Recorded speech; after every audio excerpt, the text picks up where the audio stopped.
И у меня вызывает вопросы прозрачности некоторых там организаций, физлиц, которые занимаются помощью адресно. Я считаю, что если человек, физлицо, либо организация объявляет сбор средств и собирает деньги, у них уже есть обязательства перед теми, кто оказал эту помощь. Эти обязательства прописаны и законодательно тоже, и с точки зрения закона, и с точки зрения морали необходимо отчитываться перед людьми, которые сегодня голосуют, жертвуют рублем для того, чтобы этот фонд существовал, для того, чтобы этот ребенок или семья получили необходимую помощь. Для нас, для фонда являются незыблемыми принципами прозрачность, открытость и отчетность.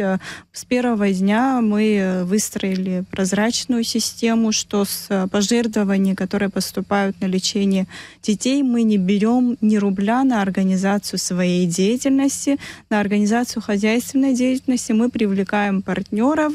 Это бизнес, предприниматели, которые работают и зарабатывают в Абхазии и поддерживают наш фонд для того, чтобы мы могли работников, офис, оргтехнику и прочее необходимое для того, чтобы мы могли там, с 9 до 6 осуществлять помощь людям, тем, кто в этом нуждается.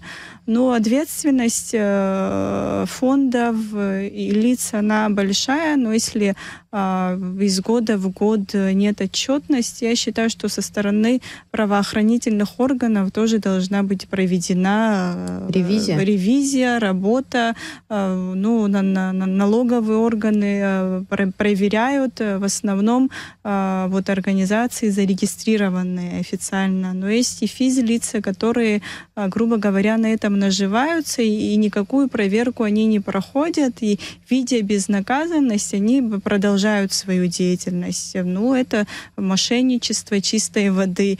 Я считаю, что нужно законодательно прописать в законе о благотворительной деятельности, что и физлица, которые занимаются сборами пожертвований, объявляют сборы, они должны отчитываться в какой-то орган. То есть это прописано, но четкости в этом нет. Необходимо вносить изменения в закон о благотворительной деятельности, чтобы избежать мошенничества. Насколько я вижу и наблюдаю, что эти случаи, они увеличиваются из года в год. Если мы сегодня не будем предпринимать каких-то усилий и действий, это ляжет тенью на те организации и на людей, которые сегодня добросовестно оказывают помощь действительно тем, кто в этом нуждается.